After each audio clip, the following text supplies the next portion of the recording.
Those other guys were coming at you a bit late. Mike hit the town, had a grand old time. I picked up some extra time at work, and Gov, well, he was just Gov. But here we are, trying to push a game 7 with the Warriors and Grizzlies. I can't believe the Celtics did it. I got to admit, I can't believe it. I don't think they're good enough though. Like the fact that they had the Bucks reeling both times, and they let the Bucks back in the game. I mean, granted they held on tonight, but they almost gave up another huge lead. I don't know. Jason Tatum had his best performance of all time. I will say that.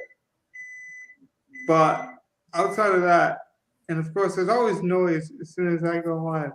But outside of Jason Tatum just scorching the earth with his scoring, I don't know if the Celtics would have won that game. What was your take on that game? I'm gonna let go because I didn't watch too much of it. Honestly, like I said, I was out, but ready to watch this game and give my takes on that. I did catch a good part of it, and I honestly was helping my brother at the end, so I didn't catch most of the fourth quarter. But the first 3 quarters of the game, my takeaway was Boston. Okay, first off, Tatum finally had a game where he looked like he's the man. He hadn't had that in this playoffs that I'd seen. He had been not like the one knock I have on Tatum is he doesn't have enough Kobe in him. Like, I don't see the mentality to carry a team. I saw that from him tonight. I did too. Definitely was willing to do that tonight. 100%. Go on. Your thought, Luke? Yeah. Well, yeah. I mean, I've been hard on Tatum most of his career. Tonight was the Tatum I want to see. And I've said it to Celtics fans. I've said it to non-Celtics fans. I've said it to Mike, who I think is in between, most balanced NBA contributor I've spoken to. The reason I'm so hard on Tatum is because from a physicality standpoint, from an admiration standpoint, like this kid grew up a Kobe fan. Like he knows what the Mamba mentality is all about. He's watched championship games. He's studied the Larry Bird. He knows, he knows basketball. Like he's a very intelligent young man. We had CJ on a couple nights ago who raves about the guy. Like Jason Tatum's a historian. So as a basketball enthusiast, I'm happy for Jason Tatum. I always wanted this in him. I just thought the cookie jar was always going to have crumbles in it. And tonight I reached in and I saw some cookies, and I got to admit, I was impressed. Yeah, agreed. I've been wanting to see something like this entire time. And he went like as toe-to-toe as you can say you go with Giannis when Giannis goes for 40-20. Yeah, man. I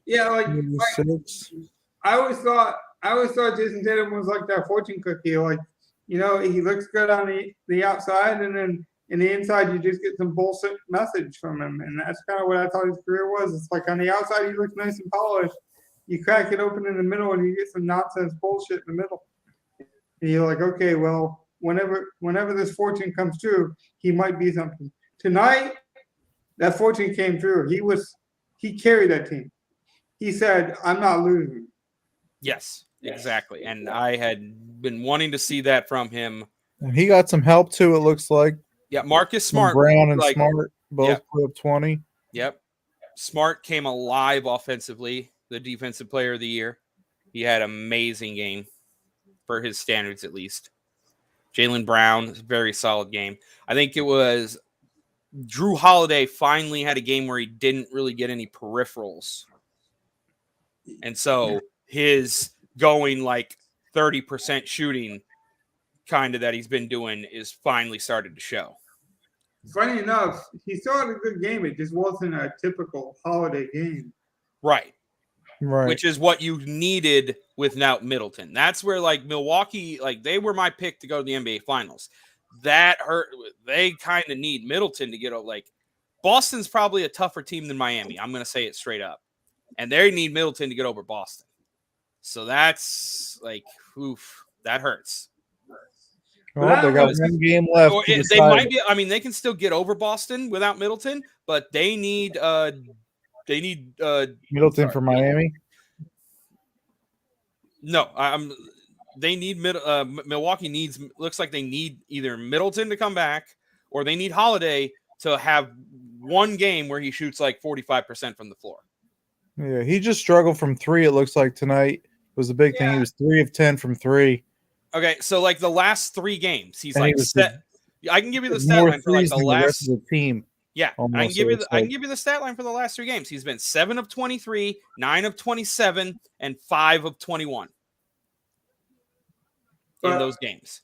He has Hold on. legit not been shooting well, but he's been averaging 7 to 9 rebounds and assists in those games. So even though he's only getting like 17 points, jacking up a bunch of shots, he's getting all the peripherals and playing well. Yeah. Tonight, he did not get Big those defensive peripherals, stuff. and he wasn't shooting well. I And it wanna- really showed because Milwaukee had to just try to grind back. Even though Giannis was playing so well, they were playing from behind because Tatum was playing so well to equal Giannis, and that Boston team, like everyone stepped up. Like you said, Brown, Smart, Horford didn't play horribly with no Time Lord out. Like they all just played solidly. Derek White contributed. Like no But- real holes on Boston tonight. Hold on though. Let's not pretend that it hasn't been super impressive what Milwaukee's done without Middleton. I think Agreed. to say what they've done without Middleton is to give a slight to Middleton's. Like you take the second best player off of like Klay Thompson off the Warriors. You take that Take Bam off of Miami. Take Right. one of Harden or Embiid off the floor. Yeah, That's I get you. Yeah. That's what Middleton is for the Milwaukee Bucks. I don't Yeah. think people realize it. And I'm going to say something even more drastic. I think he's a better defender than Klay Thompson. Like, I mean, maybe now Maybe after now. the injury. Maybe now. Like before Yeah, before the ACL or before Clay's injury, I Currently- definitely would have given it to Good, Clay. yeah. Before Clay's injury, I would have given it to Clay. Now, I probably would give it to. yeah, Yeah. that's what I'm saying is Middleton. He's like a weird like. It kind of reminds me of Vince Carter, where it's almost ageless, Mike. Where it's just like every year the guy just seems to get better and better. Like you got to remember, he came in the league as like an undrafted nobody from the Pistons. Like I've said, To be That's fair, a the little- last couple years, Middleton's kind of like leveled off, but he hasn't like played bad. But I do think he is what he is. But what he is a solid second guy for a championship team. I'll say it because no one else will. How can you say he leveled off and like didn't try very hard when Klay Thompson missed half the year, but everyone gives him credit for coming back to this playoff run? I It's never come up said two any. Okay, ACLs. first off, I don't put words in my mouth. I never said anything about he didn't try any hard. I said his stats and his ability, like he was on an upward arc where he was getting better and better as a player. The last 2 years, he is that player. Like he hasn't really kept increasing his game. He is an all-star level player, and that's where he's at. He's not increasing and becoming the guy that you would build a team around, but I love Middleton as the second option. At Yeah, no I point in feel time like- did I say he wasn't trying. I said he has sort of reached what he is. Now he's in his prime playing yeah. through it. I meant it more as the royal we or like you as in you making that point, because I've heard other people around the industry make that point that like, oh, Middleton being hurt changes the Bucks, and it's like, well, I mean, of You course, guys- Middleton being hurt changes the Bucks. but they want to give all this credit for Klay Thompson coming back off an injury. It's like, yeah, but guys that have been there who just happen to get injured near the end, like Kyle Lowry, if he comes back for the Heat, the chance, guys, so we don't just dwell on one team and one player. If Lowry comes back for the Heat, that changes that team. Somewhat, yes. I But, got a like- great comparison for you if you want to go Clay Middleton.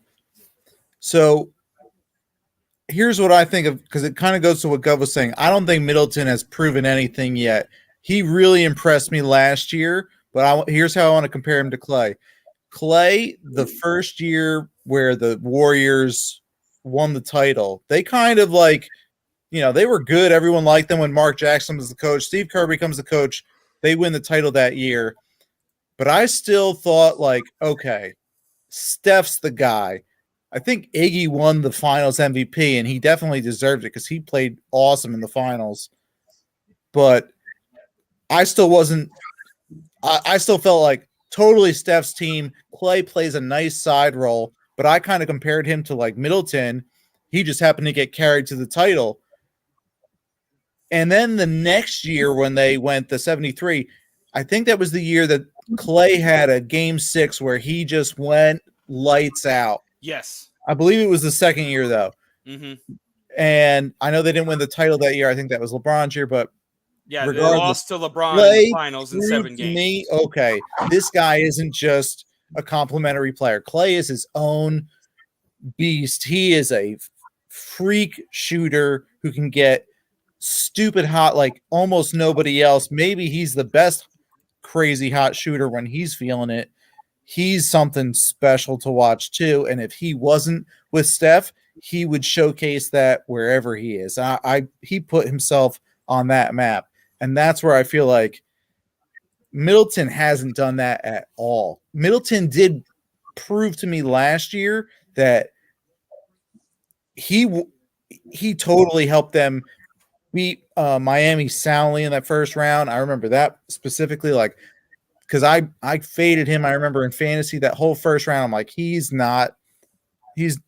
faded last playoff. Some guys just don't have it, and he was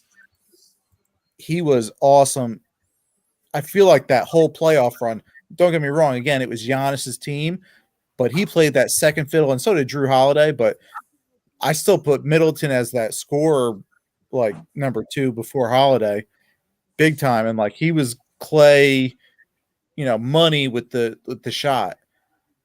But I didn't feel like he and it's not fair to him this year because this is his second year after the championship, and he just got hurt. So I'm not trying to say, but I don't think he did anything in the regular season. It's not like they were the 1 seed. They didn't run through everybody this year. So the jury's still out. I'm not saying anything, but Clay is a high bar for me. So Middleton's not there yet, in my opinion. That's all. But I like the comparison because it was similar to what you were saying with the defense, and I just wanted to spin it to offense. No, that's a good way. Most people compare Middleton to Butler because they came out at the same time and play kind of the same position. But I prefer Clay is a good comparison too. Well, I'm not even saying it's a 1-for-1 comparison. I'm just saying in terms of the team's importance, I do think Middleton, he feeds exactly into Giannis's weaknesses. And so to me, that's more valuable on that team in that scenario than Klay Thompson is, because Klay Thompson has the same advantages as Steph Curry. Now, you could make the argument, to me, it's almost like, that argument in football, you have thunder and lightning in your backfield? That's what Giannis and Middleton are. You got the thunder, the downhill thunder of Giannis paired with the lightning, the shooting, and the perimeter defense of Middleton, where Clay and Steph do the same thing, but it's almost like having 2 elite wide receivers on the outside. So it's just 2 different styles on how to build a really dynamic offense. True. Agreed. Dylan Brooks is having a game right now. Yeah, where's this coming from? Again, he's another guy who's been shooting kind of crappily because he just jacks up shots all the time and shoots kind of crappily. And tonight, 5 of 10 from 3. Everything's from 3. It's 5 of 10 from 3, 6 of 13 from the field. He's shooting better from 3 than he is from. He's 1 of 3 from inside the arc. He's 5 of 10 from outside. I'm feeling like Memphis is going to win this game, and I'm just looking for my spot, but now it might be too late.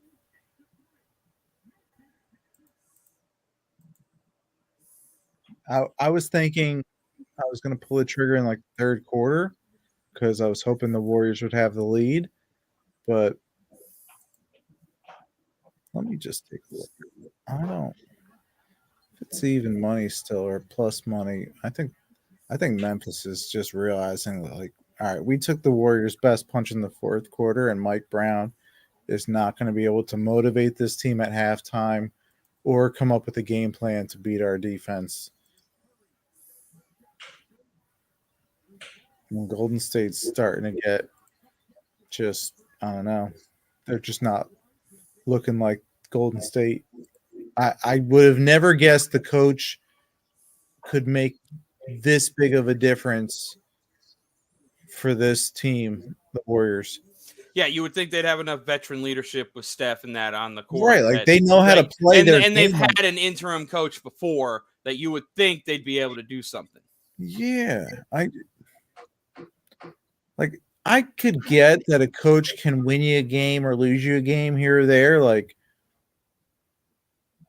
but to see the way the series has changed since Steve Kerr has gone out, I'm speechless, as you can tell. I don't know how to explain it. He's back up. Is he? Okay. Yeah. Okay, hard. He just fell hard. He's a big fuck who fell hard on his arm. Yeah. Okay. I forget. I'm a big fuck too. I fall hard on my arm too. That shit hurts. That's why you got it tattooed. You're good with pain. Yeah. It was to brace you. Who needs an elbow pad? Get a tattoo there. It's a rune. It's supposed to be magic. It's why my last name is Burns. I'm supposed to have heat resistance. It's a cheat code. You developed. How good are your hands now working in the kitchen? Because I know I developed good calluses on my finger to tolerate. I was about to say, when you say good, how good are my hands? You mean like how awful Tolerant. And destructive do they look because of the nicks and cuts and calluses from holding pans and heat and all that stuff? Yeah, they look like a monster. Yeah. But how good is your tolerance to grabbing a hot plate or, like, still not great. Well, yeah, I don't grab things out of like 400-degree ovens or fryers and stuff like that. But like I'll just grab any old towel and grab anything out of an oven. That's fair. That's fair. Like wet towel, thin towel, whatever. Just give me something so I'm not touching straight metal. But yeah. Dan Campbell basically says he drinks 2 gallons of coffee a day, which I hope we see on Hard Knocks, actually, how much coffee he drinks, and I hope he gets a coffee sponsorship. But I'll tell you what, talking about calluses and warming hands, I switched to a French press because my old coffee maker broke. And I'll tell you what, that hot water coming out of there, you develop some hot hands to grab a hold of your coffee. Especially when you're tired in the morning and you want that coffee right away. Man, you'll do anything to make sure that caffeine gets in your veins, Mike. I've touched some really hot coffee. I believe it. Talking about heating up, I think Gov's lungs are heating up over there. Oh, yeah. Don't worry. Sorry about that. I'm trying to get ready for bed. I got a long weekend. Oh. Hopefully you're the father of Dragon. You're the ones that made your fire in that billiards competition. And you're just running boards over there, man. So break it down for the people, because you become a kind of our folk hero or local hero here. What's the update? What's your guys' strategy? Because you were explaining before the show, before Mike even got on, you have a DFS kind of take to your strategy for so we kind of got screwed a little, but it's sort like we'll see how it works out, because they changed the ranks before the tournament. So our team went from a 7, a 6, a bunch of 3s, and a guy who's a 4, to a 7, a 6, a bunch of 4s, and me and my buddy who are 3s. So now we only really have 2 lineup combinations. We have the lineup where we play both our 7 and our 6, so our best players. But to do that, we have to play both me and my buddy who are the 3s, and then one of our other guys who are 4s.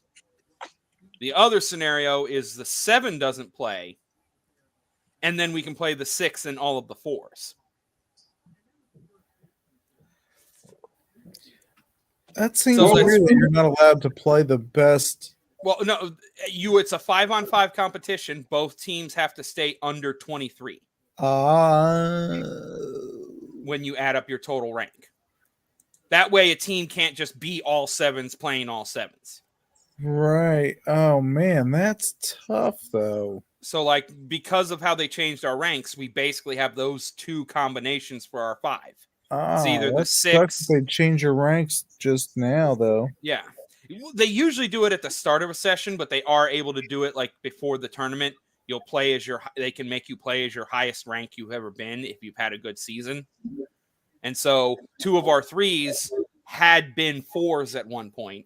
And so we came in first place. So they just put everyone at their high rank. We probably should have figured that, but it just means that me and my buddy who are both 3s are extremely important and probably going to be playing one or both of us in every match. Well, that's awesome. Yeah, that just means I'm going to be playing in every match. So that means 10 or 9 a.m. tomorrow morning, 2 o'clock in the afternoon, 7 o'clock at night, 10 a.m. Sunday morning, 5 o'clock for the final Sunday night. That's the tournament. We get 1 bye in that 5 games. And it depends on whether we win or lose the 10 a.m. game. If we lose it's a double elimination. So if we lose the 10 a.m. or the 9 a.m. game tomorrow, then we get a bye at the 2 o'clock, and we'll have to play the 7 o'clock, the 10 a.m. Sunday, and the 5 o'clock Sunday to win. If we win, then we'll actually get a bye then we actually should get the bye Sunday morning. As long as we win, we have to win both.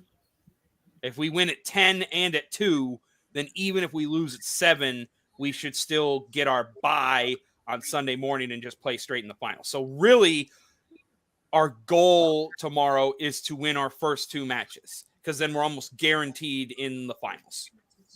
Barring some I think there's a scenario where if that happens, we don't get in.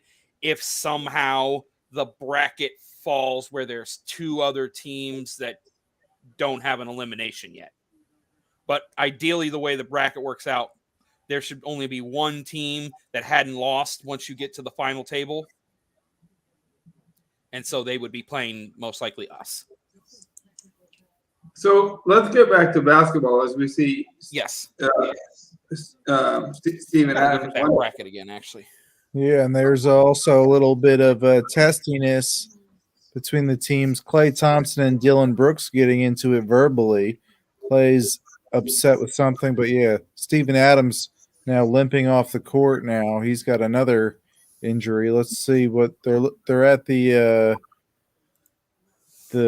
scorer's table looking at the monitor. Ooh. Oh, I think he just rolled his ankle because he grabs his ankle before he. I like the ref. Oh, Dylan Brooks shoves Steph to the ground. Steven Adams walking to the back with the rolled ankle, it looks like. Yeah, Steven Adams, it's he just happens to land on Draymond's foot, but it's totally not anything. Draymond's totally just not. underneath the basket. It's nothing bad. I will say though, Let's see. a big guy rolling his ankle in terms of the injury, Yeah. it could be more serious because that's Yeah, a lot of Dylan weight. Brooks just sort of shoves Clay. Wow. It's Steph. Steph, you're right. Yeah, He straight up shoves Steph. he should get. It should be a flagrant one. I'm not saying throw him out, but I mean that's not. There's no reason to do that. And if they did throw him out based on history, I'm saying throw him out, Mike. I definitely give him. He's getting a flagrant. flagrant one. I don't see how he gets a flagrant. I was about to say he definitely gets a flagrant. It's not if Steph had gotten hurt from that and That's what I don't like though, Mike. We pay attention to the secondary action more than the action itself. Like I wish we could judge these things more straightforward. So that's the thing. I'm not worried about a secondary. I'm looking at what happened. I'm like, he definitely pushed Steph. it's not if Steph were up in the air and he did that, It'd be a he's flagrant done ejection. and he's Yeah. suspended another game Yeah. too. Like Steph Um, wasn't exactly defenseless when he did Right. that, but there's no it's reason extra. to shove It's the just dude. extra. Like you're not going for the ball. There's no basketball play. You just shoved a guy. It's just But because Steph wasn't in a defenseless position, I can see it only being a flagrant one. But now, like now that he's got the flagrant one, any other technical, he's gone. If he mouths off to the ref too much, he's gone. So he is now on the real thin ice the rest of the game. And it's Dylan Brooks. He can totally be gone here before the halftime. But why is he talking to the refs? If you're a veteran on this team, you get him the hell away from that ref. You don't let him ask the referee what he's having for dinner. You don't. He doesn't get to know what the referee's favorite dog breed is. Nothing. Yeah, but You don't there's let him no talk leader to on him. this Talk team to the right now. ref. Like right now, He's the calm. problem is there's no Ja. He's the leader on this team, if anything, unfortunately. So no one other than like Steven Adams could go up to him and tell him to do anything other than the coach. It's like Dylan Brooks is the one taking all the shots. He's the one running this team without Ja out there. Like no one's gonna tell him. And then like all stars do that. Like Karl Anthony Towns yaps at the ref all the time, whether I like it or not. Guys, Draymond goes up and yaps at the ref after a call. Like they all go and do it. Like I don't mind Dylan Brooks going up and talking to the ref. I'd be fucking laughing my ass off if he would have got teched for it. He was just pleading his case, and he had no legs to stand on. Like he didn't. That's where didn't have a case, I almost wanted him to like. He wasn't like, "Hey, what are you?" He wasn't demonstrative angry. He just was like, "Hey, here's what I was trying to do," and like, I don't know what he said. Like, "Hey, I'm just trying to push this guy over, but I was just trying to clear my space." I don't know, like. I actually think he was trying to claim that he was trying to get in box up position. But my point isn't to shame Dylan Brooks. My point is, hey, Dylan, we need you, buddy. I want to see you in this game because I want to see a close game. And I know how these refs can have egos, Mike. I'm more protected than Dylan Brooks. If he's calm, they're not going to throw him out. They'll look like the fool if they do that. Maybe, but we already saw him get tossed with a Ferg or two already last series.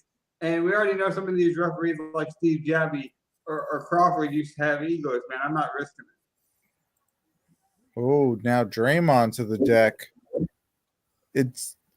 I don't think it's dirty. I think it's just a good, clean playoff hard foul by Jaren Jackson Jr. What's super impressive about the Klay Thompson performance tonight, he's not even doing it from a scoring perspective as much as you would assume. He's really active on the boards and just like around the rim. So going into halftime right here, do you guys think it looks like it's going to be pretty close? Draymond's at the line. He hits his first one. Yep. Let's see if we can go more central in the second half. Like we'll actually pay super close attention to this game, almost like a broadcast, to see what the people like for this second half. Because I think it'll be super entertaining. All right. But what do you guys think of Memphis's chances to pull off the upset and steal another one on the road and force a game 7? They bring it back home for them. I give them an 8% chance. 8? Less than 10. Yes. 8%. What about you, Gov?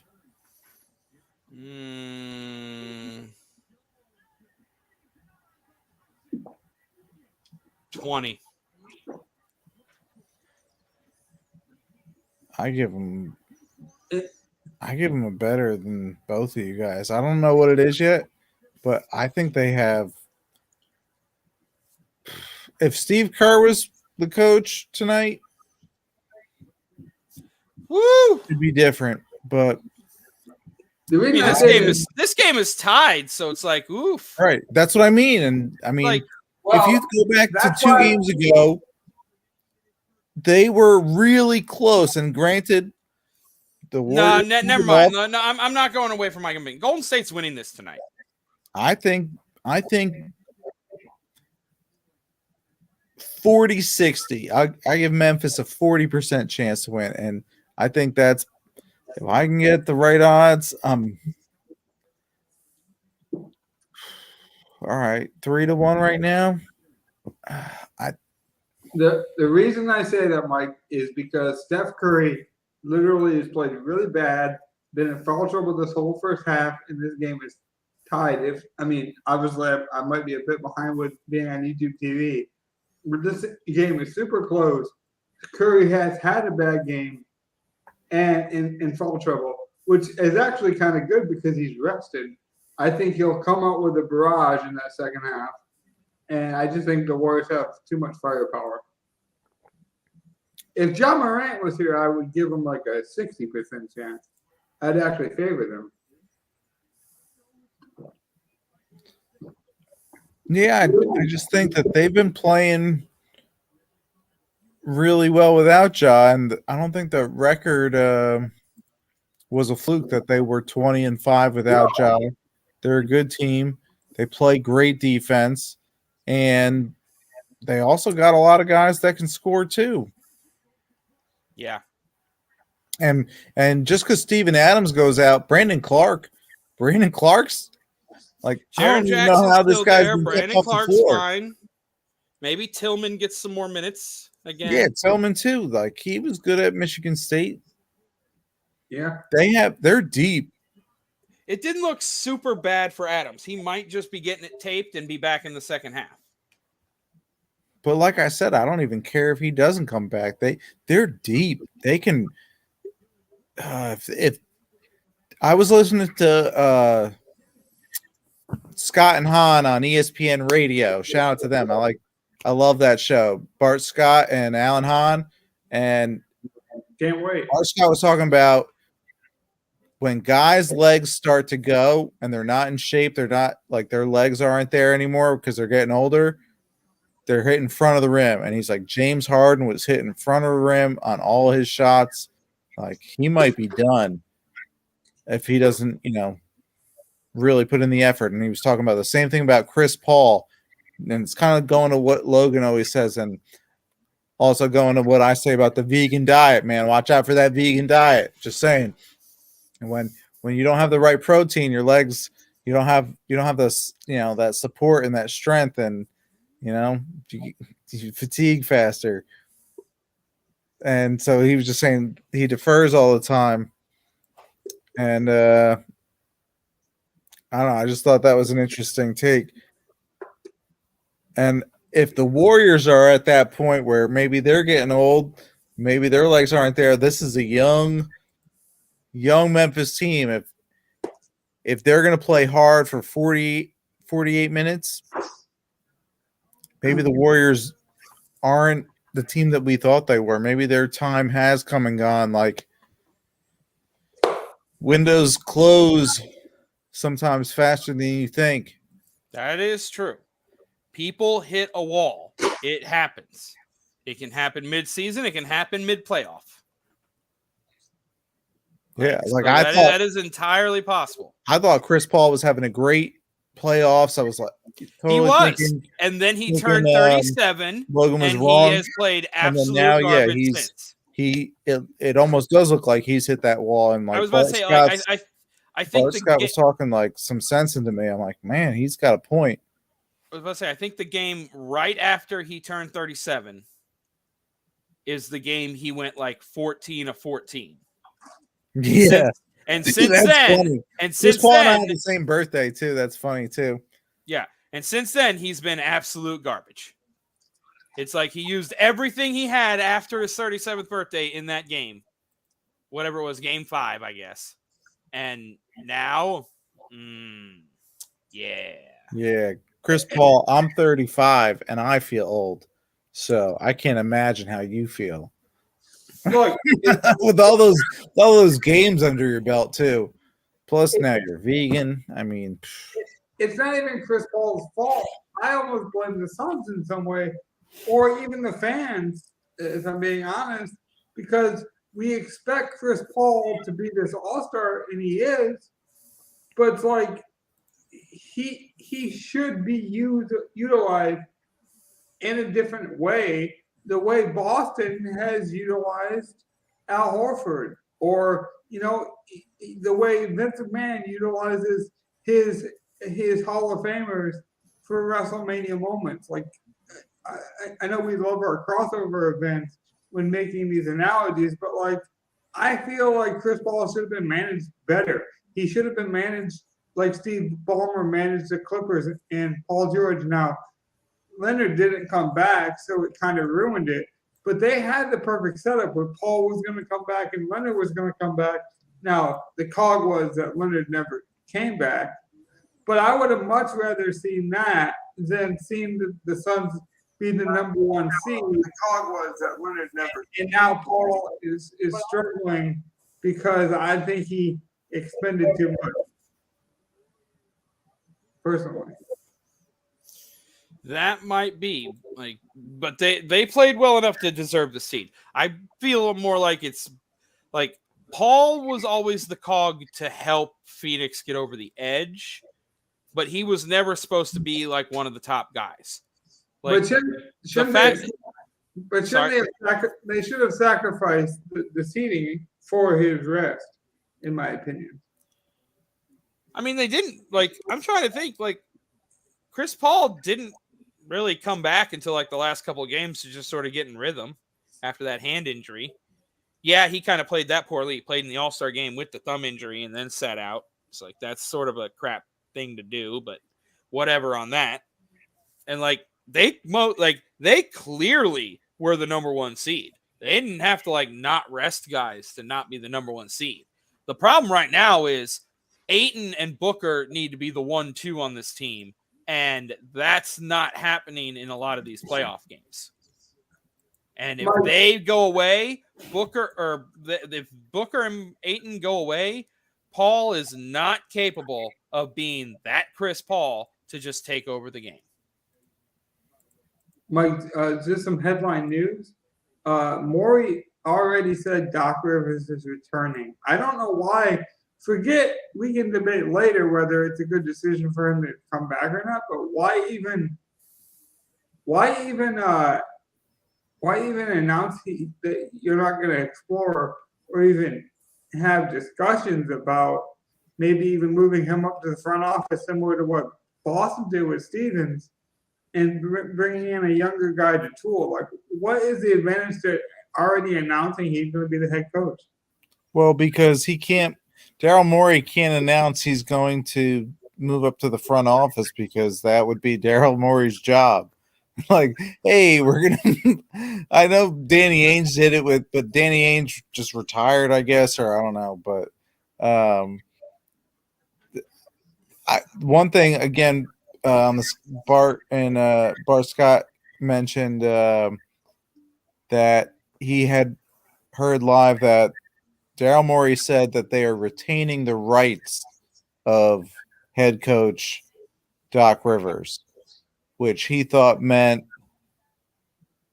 we're retaining his rights and then we're going to trade him to the Lakers or something like that. They were talking about how they think Doc wants to go to LA.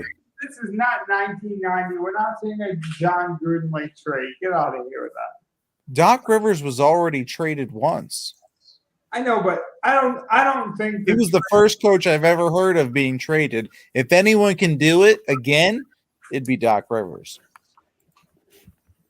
I believe he was the one. He was traded to the Clippers. Does that sound right to you guys? Hey man, all I know is we saw a Doctor Who generation a couple weeks ago, but I don't think Doc Rivers is going anywhere. I think they should trade James Harden, or if they somehow sign James Harden to a long-term deal, I do think Jimmy Butler's going to go to Miami, or not. I think Joel Embiid's going to go to Miami and play with Jimmy Butler. I think Bam and Embiid could play together too. I think so too. Because I think Embiid could take on a Giannis-like role. Mm-hmm. Or maybe even Giannis is too high. Like everyone will be like, they'll be screaming at their computers right now, like an opera singer, thinking I'm a moron. But I mean, like that type of like he could downsize essentially to like a small forward hybrid kind of guy, where he just like, nice into the lane. Similar to a Leonard. Stretch the floor, like with a big man, because Embiid can stay outside and Bam can still hold it down on the offensive glass on his own. Yeah. That's not going to work next to Embiid. He's too much of a hog inside. Like you got to have a guy who can do a lot of stuff. Like I don't see Bam playing a lot like Tobias Harris and Draymond Green and that kind of thing, which is what you need to put next to Embiid. One of those cleanup guys who can just go out and shoot in a little bit. You don't want to put another heavy usage like Bam. I don't know if maybe Bam can play that way. That might be a better way for him to play, but I bet Bam could get better at shooting too. I think he could not only play if he's asked to do it. Yeah. Like he's asked to do other things right now. Gov, not only do I think Bam could play that way, but you forget Embiid can stretch the floor more than he gets credit for. No, I know that, but the way Embiid likes to play is that post-up game. That's why it doesn't really work really well with Harden, because ideally Harden wants a pick and pop big that he can pick and roll with, and when he's creating and that. And then the problem is Embiid's more of a give me the ball, let me post up, and then you move and I'll get you the ball for shots.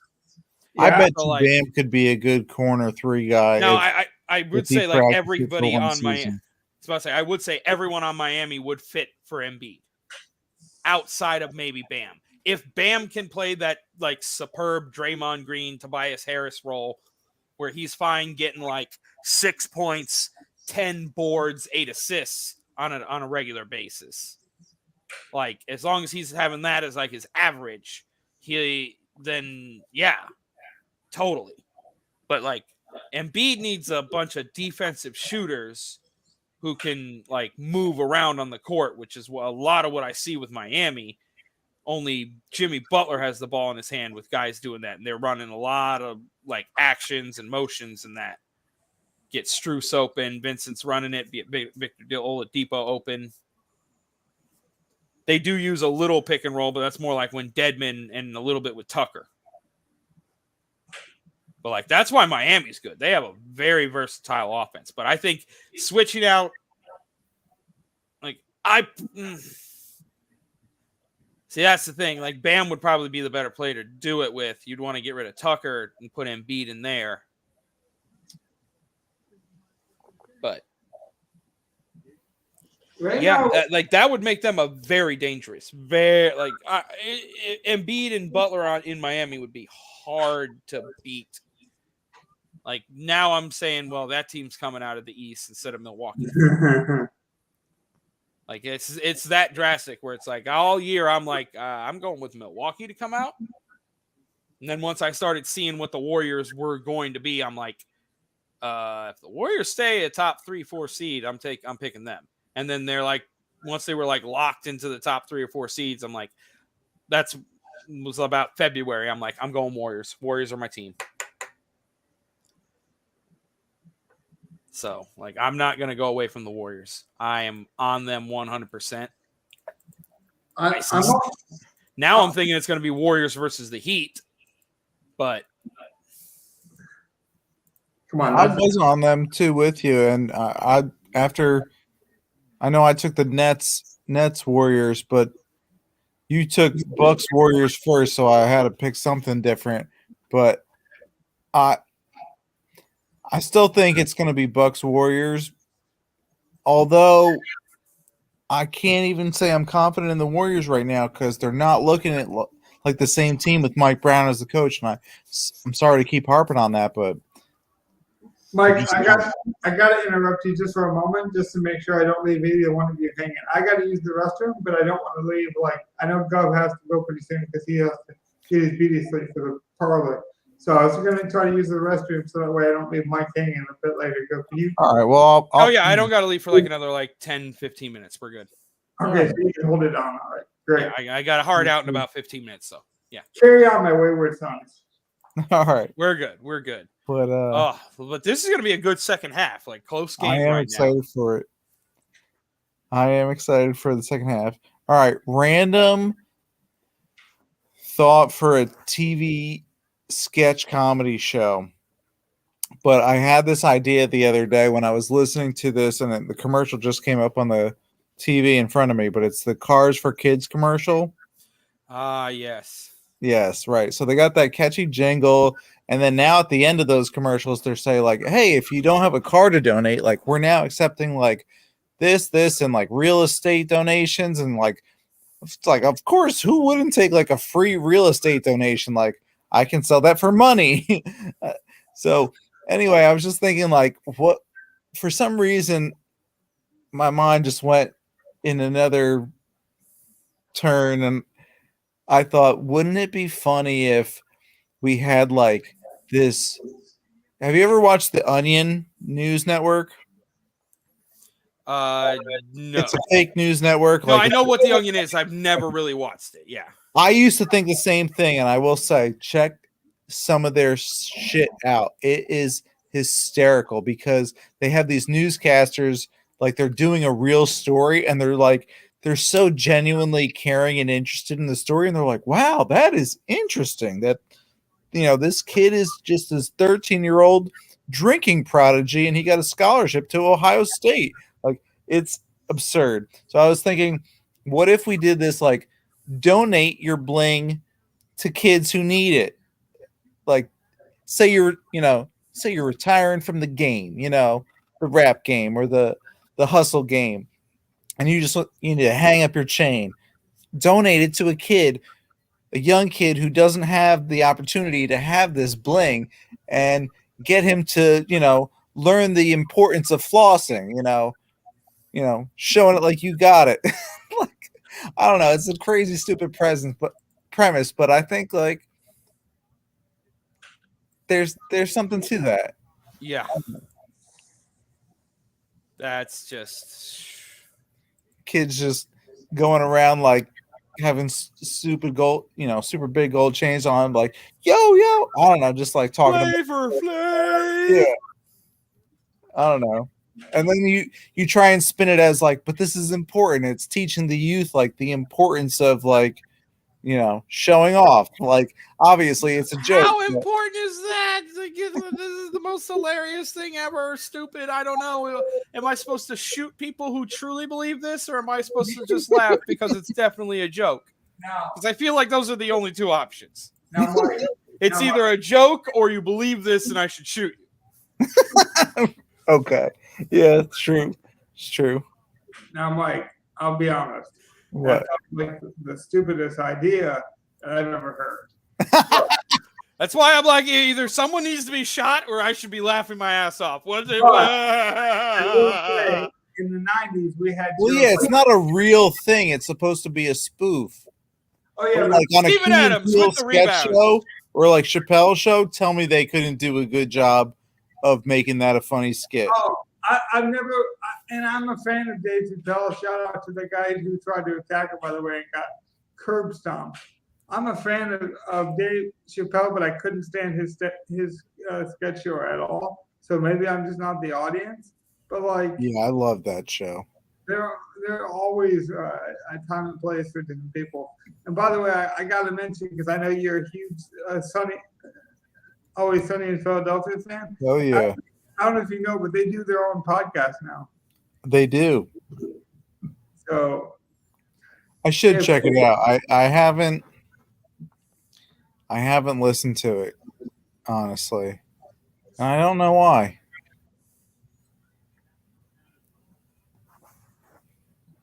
But second half has started, and we got an interesting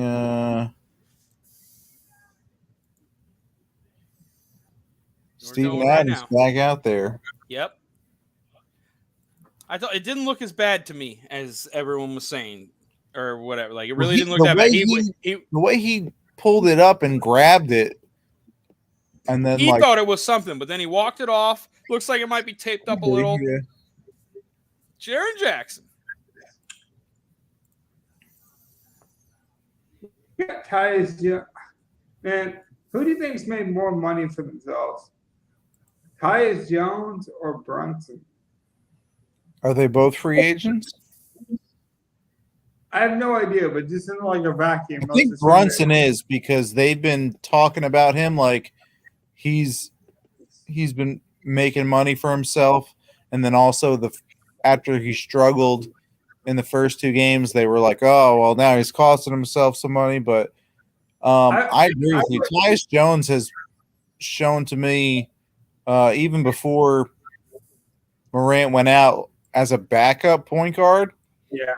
I don't know if there's a more solid guy to have orchestrate your second team, and he can do everything. He can shoot when asked to, and he just you can't say he's done anything wrong. He's played perfect in the last 2 games. 100%. Now he just gets his shot blocked on cue. That's funny, but it was a Brunson is an unrestricted free agent. Yes. He's going to get paid. Brunson is an No 2022 unrestricted free agent. So he's an unrestricted free agent. Tyus is also an unrestricted. Okay, so they are both up. Good call.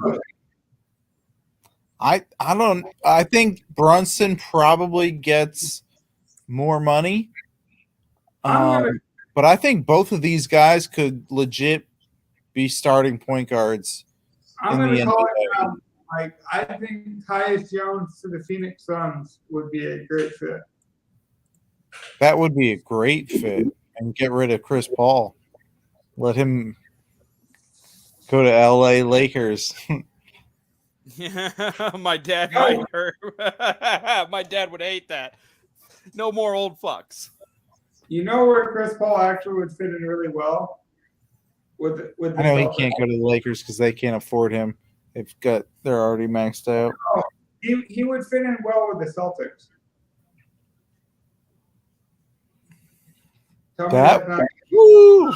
That's true. Back up behind Smart and Jaylen Brown.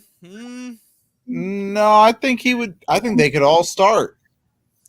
And you put now you start. Now you're only starting either Robert Williams or Horford. Yeah, you start one of them, or you bring Smart off the bench. I don't think you can take the Defensive Player of the Year off the bench. He basically played his way onto the court. I don't think it matters. Now Brunson would be a good one to go to the Lakers. If the Lakers could get him, could be good on the that would make them an actual legitimate team. If you added him, I know you don't want to see it. I don't want to see it, but that would actually be a good guy for the Lakers to get. The Lakers can't do anything though. No, unless they can't. They have to three. figure out a way to trade Russell Westbrook and get salary relief. No one's going to take him. They got to trade LeBron. Trade LeBron. No one's going to want Anthony Davis. LeBron can't trade himself. So, we all know LeBron's the GM. He's not trading himself. So, quit saying that stuff. Look, I don't care. Hire me. I'll fire that son of a bitch. I have no problem. The NBA, like any other sport, is a talent acquisition business. He's still got value in the open market. Get rid of him while he's got value. It's the same reason that the Phoenix Suns should get rid of Chris Paul. Because he's got value. Now, the one guy I disagree with, I think Harden still got gas in the tank. And I think it works because I think Daryl Morey actually believes in Harden. And I think when your general manager believes in you, there is a kinship there. The thing is I don't think the Lakers actually really ever bought into LeBron James. I think the only reason it worked with LeBron James is because Kobe kind of smoothed the edges.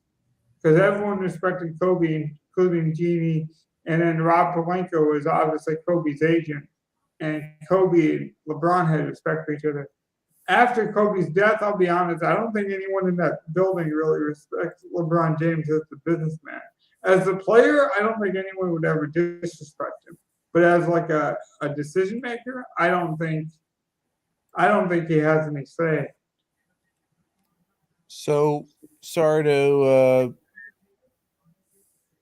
go back to the game, but Klay Thompson is proving why I said there's a difference between him and Chris Middleton. He's having a little spurt right now. Hold on, though. Let Middleton come back for Game 7. Or Yeah, but so Klay Thompson is 7 of 11 from 3 right now, and then he also hits another So he's jumper. open. So he's open all day. Hey, Open all day, all night. Exactly. 7-Eleven. It's never closed with Klay. I'm a big fan of Klay Thompson. Like, don't pay me that image now, cat burglar. But and I got to receive the favor. You can tell I had him in my lineup today. But I'm just saying, Middleton hasn't had 2 weeks. So let him play. Like, Curry's gonna put up numbers tonight, and then let's see what Middleton does on his first game back. Somehow Memphis is taking this punch though too, so I'm kind of impressed more by Memphis in a way. They're taking it, but I to me it's like, so if this was a fight, right, Mike? Right now, Memphis would be bloody. There would be cuts under the eye. There'd be swelling. I think the Warriors are being patient and they're looking for their knockout shot. They're not swinging wild. Like, if they were swinging wild, Steph Curry would be shooting half-court threes. I think they're being patient. I think this game is over. I disagree. I don't know what they just called a foul on Tyus Jones for. He was dribbling the ball up court, got bumped, and I think they called a foul on him somehow, but I'd love to see that replay, but they're going to go to commercial and show Warriors highlights, so Now, that's interesting. I wanted to focus on this game, and we will, but during commercials, I did want to shout out. Wow, I honestly would have called that on Wiggins. Right? I thought might, like, if anything, that's almost a clear path foul on Wiggins. No, there's guys back. There's guys back, but I don't know what the hell Tyus did. Tyus threw his elbow. They've been calling that all playoffs. All right, maybe. He didn't He's protest it, so that's fair. Yeah, right. They've been calling that really tight. Anytime, I'll turn on the camera so that way you guys can see it. But anytime the elbow comes out like this, I got to back up a bit more. No, I saw it. Yeah, I got you. I got you. But yeah, anytime the elbow comes out like this and expands, they're gonna call it. It's like the old jump. It's like the old jump man foul they used to call when you gave the little ball fake up and under move. Yeah, I guess the only thing I'm just interested by is, man, the Warriors. Normally, the Warriors thing is, hey, we come out here and we go on that run where we just hit 3 after 3 after 3. And we just hit shot after shot after shot where we hit 4 or 5 shots in a row. Half of them are threes, and now we just went on an 11-0 run or whatever. And they're in that run where they're hitting all those shots right now. Yeah. But the score hasn't changed all that much. It's only a 3-point game, and I feel like Memphis is really right there. We'll see. I mean, I'm giving Memphis every chance to win this game. What do you guys think is a good value to wait for? It's been kind of hovering around 3-1 right now, and I'm wondering if I can get better. Obviously, either more time has to pass or the lead's got to grow for the Warriors for me to get more value. Like, do you think I can get 5-1 in a little bit if I wait? I know you guys are thinking. I don't know. I don't think it'll move. I don't think you'll be able to get. I mean, if you can get a book to give you that, I might take it. Yeah, but well, on FanDuel right now, it's 3-1 at a 3-point game with 5.5 to go. I'm just saying. I know how the algorithm works at least like if this was 5 minutes to go in the fourth quarter and it's a 3-point game, same, Warriors still up, I'm getting a better value. So, like, I guess it's tough to ask you guys because you both think the Warriors are going to win, right? Still, I know Logan just said it. Govey, you're still feeling the Warriors win this game? Mm-hmm. Yeah, Warriors will win. So, I guess it's tough to ask you guys because it all depends on when you think Memphis is going to make their run. Are they going to just have a late surge that steals the game, or are they going to go on their run? So I guess I'm thinking it is probably going to be a late surge to steal it because the Warriors are just going to be there, I think, for a while. Speaking of surges, I picked up an extra late shift at work tomorrow, and I'm feeling pretty hyped. So I'm brewing myself a second pot of coffee and really going to dive in deep with Mike. So I hope you guys can hear me. But I also figure it's good to have the visuals of the scoreboard up. And I'll be right back. But I think this could be the best game of the series. In some ways, Gov, I think the sixth game is better than the seventh game sometimes. Because nobody wants the seventh game. So like it's almost like when you see the boxers, nobody wants to go to the scorecard, nobody wants to go to the decision. So you see them empty the gas tank. I've always been a fan of game sixes. What's your theory on that? I'm sorry. Hold on. I just got a text real quick. Give me 1 sec.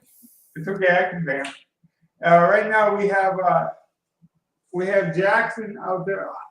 I think Jackson's got to step up a bit more in this game. And to Mike's point, if he does, Memphis could stay in this game. But I think it's going to come down to Bane has to match Klay Thompson with the threes, and Jaren Jackson has to be the best big guy in the court.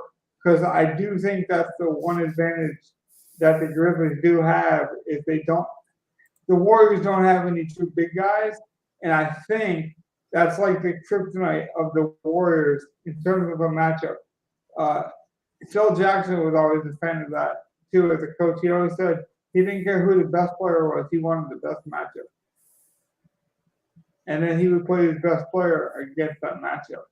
And right now the Warriors still love that 3-guard lineup with Curry, Poole, and Klay Thompson, and then letting Draymond Green kind of pull the big out. So I think on the offensive end, like they're doing now, Jackson's got to post up and go to work. Yeah. And that's what they're doing. Yep. That's why I had Jackson. Draymond. Draymond could triple-double here, though. He's the only 3 assists away from a triple-double. He's going to have a solid game. Klay going off like I knew. I was asking, though, before Mike gets back here, to give you some more airtime because I know you got to leave soon. Very soon, yeah. I think the game sixes are more entertaining than game sevens because game sixes become like that knockout round, if you will. Like if we're in a boxing match or we're in the UFC and we're in round 3, the last round, you see people really extend themselves to the like last 2 minutes of the round because they don't want to go to the decision.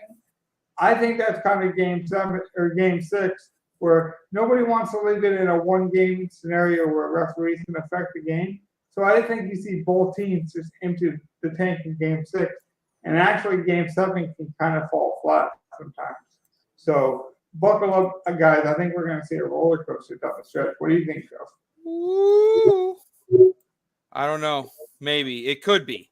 I'm hoping for Golden State to have that, just start steamrolling them here. Yeah, have you ever went to a fireworks show? And the beginning of the fireworks show always looks better than the ending because, it's just, I don't know. Sometimes the finale is hyped up too much. I think this game 6 could really determine who wins the series.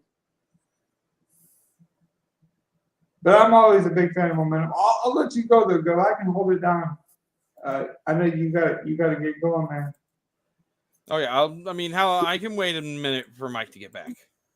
What's boy, what just happened there? Someone got smacked, or is that Poole down? Yeah, it looked like he. Jaren Jackson doing what he does. Yeah. So he took a shot from Jackson, but then it looked like he hit the floor, like the rebound off the floor is what really hurt him. I could be wrong though. I gotta see it close up. I thought his head might have bounced off the hardwood. I'm looking at the replay now. They keep He flexing definitely gets walloped by Jackson. No, his head never hits the hardwood. He keeps his neck stiff. It's because he's like he gets like blindside shoulder blocked by Jaren Jackson on that screen. Well, we know because me and Mike saw it a couple of nights ago with Tony Ferguson.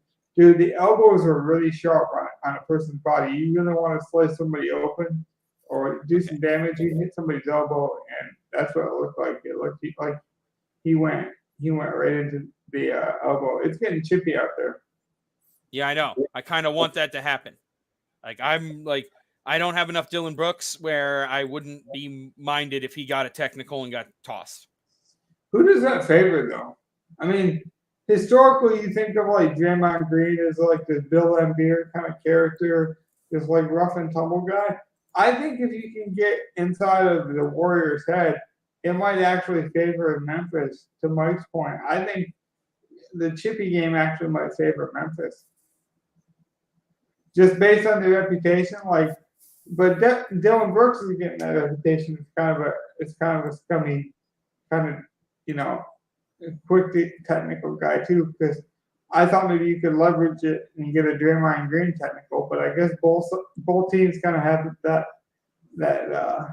junkyard dog character that referees usually target. Yeah. Truly, I'm a professional, man. I want you to get out of here so there's no excuse for when you hold up the trophy. So what are we looking at in terms of trophies, though, as you exit? Do we get like a pack of Nathan's hot dogs? Do you get like a Skittles trophy? Like, is this legit? Like, what do you get? I mean, what I'm playing for right now is the shot at Vegas.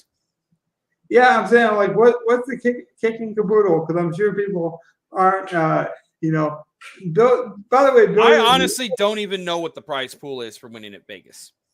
I honestly don't even know. I'm not playing this for the prize pool. Yeah, but okay, so I literally haven't looked into that. I'm playing a game with my buddies. We're doing very well. That's basically how I'm going into this. I'm taking it seriously, and I'm going to try to play as well as I can, but I haven't looked into what I actually get for winning. Well, that's what I mean. What do you get, though? Like, not like what the prize is, but like what are you most excited for? Like, what is the ultimate goal for you? So is it just the Vegas experience? Like, you get to Vegas, like, is it just being around the buddies? Is it going to the sports book? Like, I was about to say, a vacation to Vegas would be amazing. I haven't taken a vacation for myself in over a decade.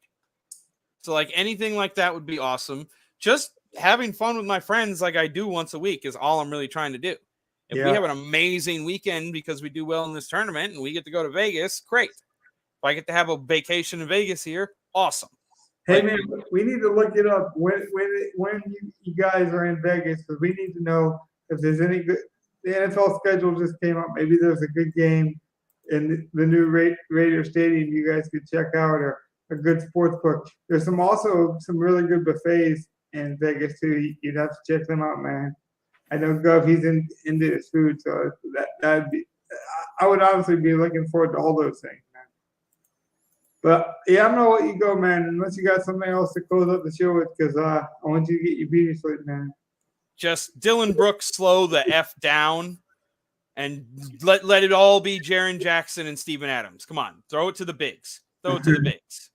I do think Jaren Jackson should take over this game, because I do think he's the biggest kryptonite to the Warriors. The things that would help me the most would be Wiggins and Jaren Jackson and Steven Adams starting to go haywire. And then the absolute, I think 40 points is good enough for Dylan Brooks. He can stop getting fantasy points now. He's good. But I'll tell you guys good night. Have a good night, everyone. Good night, Mike go. Have a good night. What's your final prediction, buddy? My final prediction. Yep. So you won't be here. So what do you think it's going to be? knowing that we're gonna roast you like a marshmallow if you're wrong, and I'm kidding, but what do you think we see? 101.90, 101.94, 101.94. Golden State. So just over 100 total. 101.94. Golden State. Golden State. All right, buddy. Have a good night. Yep. So Tyus Jones is walking the ball up right now. We got Lee out there. I find it interesting that the Warriors keep kind of playing this jungle, these like jungle lineups that we've never seen before. It's honestly interesting little setup for them and for the other team. Like we saw some of Lee. We've seen interesting big guys. Skylar Anderson came off the bench last game, who barely got any playing time.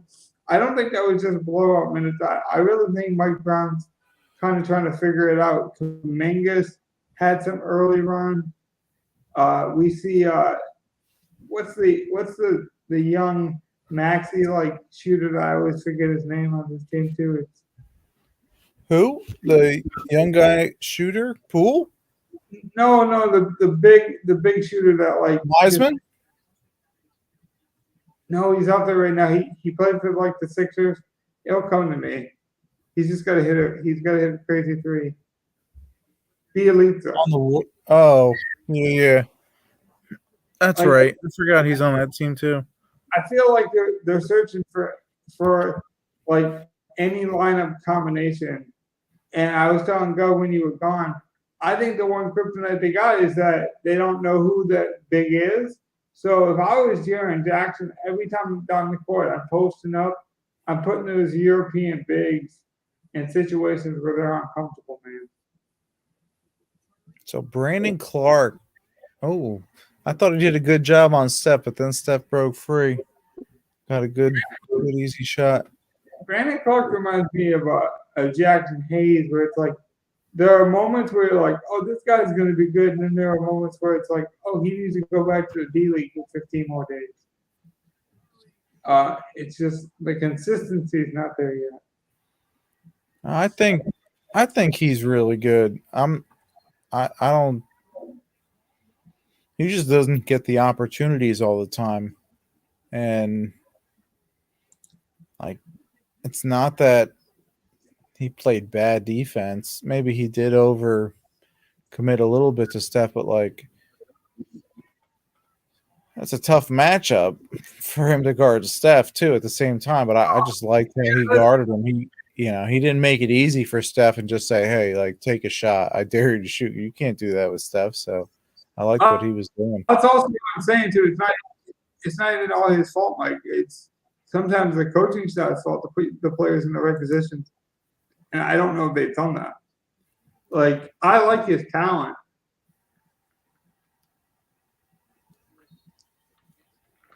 Well, I don't know. I generally usually like teams that are down to like switch on all stuff. So like if that's what they're telling them to do, that's what you do. But hang on one sec. I'm listening too. So I gotta turn my camera off one sec. That's okay. Like I said, I can definitely just talk through the game. I think losing Peyton was a big deal. Peyton was really coming on for this Warriors team.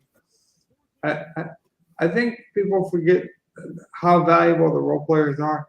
You could even argue that they might even be more valuable in the playoffs because we're talking about usually younger players like Williams of the Memphis Grizzlies, for example. He probably wasn't ready game 1 or maybe even game 50.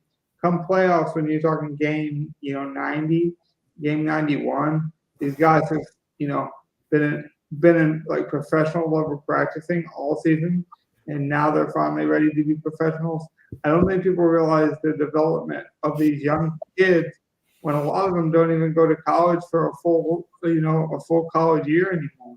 So like when it comes to understanding the professional game, it takes a while. And so funny enough, sometimes you don't see the young guy's best performance until the playoffs. which is it's a strange phenomenon, but that's kind of what you get when you draft an 18-year-old who's basically like played half a year in college. But that being said, I mean, you do see fresh legs in the playoffs then, and you do get, performances like Herbert Jones or Williams, and some of these younger guys. But then you also get the opposite end of the flash pan where you get Al Horford, who has saved up for this moment. We saw it early with Gallinari of the Atlanta Hawks, kind of had a flashback moment there and helped Trae Young early in the playoffs. Even Jeff Green had a few moments with Denver.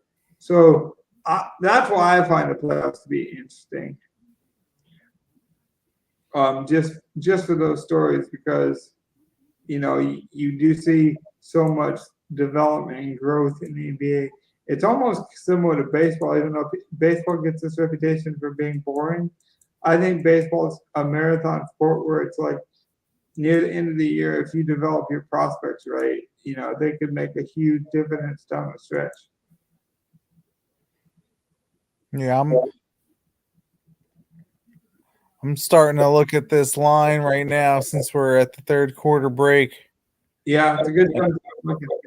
It's now basically like 2.5 to 1. So I'm like, all right, I had 3 to 1, but now it's a 1-point game. I'm almost thinking I just gotta wait a little longer, and Golden State's gonna stretch this to like a 5-point game or 6-point game, and that's when I gotta say now that's the risky part. Like, but if it goes to that, then does the Warriors go on their crazy run?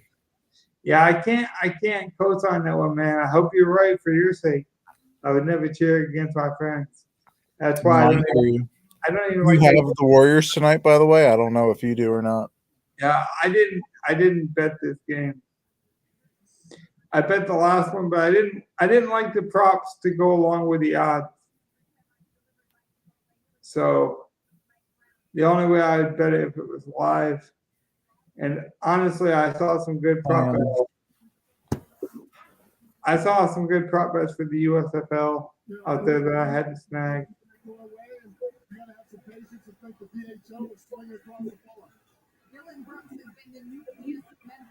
I'm listening to Mike Brown interview. Well, we just got to keep trying to make tough shots. We've done a good job on most of the series. If we shoot when we make them, there's a lot of guys we got to worry about. We got to make them at least be tough. Thank you, Mike. Ryan, back to you. Didn't sound that bad, but they did show the stat that the Warriors have 17 turnovers compared to Memphis's 6. And I do think that could be somehow related to maybe a lack of attention to detail on offense. I do think this game focused on with Brown because he is the defensive guy. Gov did pick the Warriors to win this game, by the way, just by like a 4-point margin. But I will say, if Memphis wins this game, I think it's going to be because of two guys, Baines and Jackson. I think you got to see, because like I say, that's the one advantage I see that Memphis has is the big, and I would lean heavy on Jackson. But if Wiggins can actually be that guy, it'd be interesting. I actually think Wiggins will kind of have that Iguodala-like career where he was never a superstar, Mike, but he plays for like another 12 years and everyone just wants him on their team. Like, he's just a guy, he's like the 7th man off your bench for the next 12 years. Like, I just feel like he's a good guy to have in your locker room. He doesn't seem to be. Bain? No, Wiggins, Andrew Wiggins. Oh, Wiggins. I never liked that LeBron just kind of sold him down the river. I always thought that was kind of. Yeah, I agree with that. And I also think Jimmy Butler also put him in a category saying he's not a hard worker, but they gave him a bad rap. But he's definitely a talented And I think he's proven to be a hard worker. Like the Warriors have seemingly embraced him, and he's embraced the role he gets to play there. But I'm wondering too, Logan, tell me what you think about this, but if you're the Warriors and you're a veteran team and you're seeing this young pesky team Yep. fight like this, and then their star goes down, they're fighting like this, and then they just work you. Granted, it was a home game, and you guys kind of checked out, knowing, all right, we're coming back. We got the home court game. We'll finish them at home. And now they've given you 3 quarters of just tight ass defense and playing up to your level every step of the way, and they are not making this easy for you. You thought maybe you could just come in and get that roll going, and now Memphis is just like, no, we are here for a war of a fourth quarter. See, but I almost do it opposite. Does that stress the Warriors out a little bit? I don't think so, because one, I think they're a championship team, so I don't think you can get. It's almost like the Bucks. You know how the Bucks always seem to come back in these games? It's because once you have that championship polish on your trophy, I don't think that varnish ever goes away. Like, I think it's always there. You know, it might be under a layer of dust. You might have to clean it off a bit with a microtowel, but I think it's always there, and that's why I don't think you can put away the Bucks. And I think eventually they'll win in a game 7. We haven't seen Curry play well at all, and I just think like all you need is Curry to have a 4-minute stretch, and this game's over. I said it. The only way I see this game turning Memphis' way, and it's possible, is if they lean heavy into Jaren Jackson, the way that the Phoenix Suns sometimes do with Aiden, where they're like, "Hey, nobody can guard this big guy because of the way the NBA is nowadays. We're just going to lean really hard into Aiden and let him just bang around for a while." I think that's the one advantage they have. And then they just got to hope that the Warriors miss their threes. Well, the Warriors just got a whole series of offensive rebounds and threes, and they missed all of them.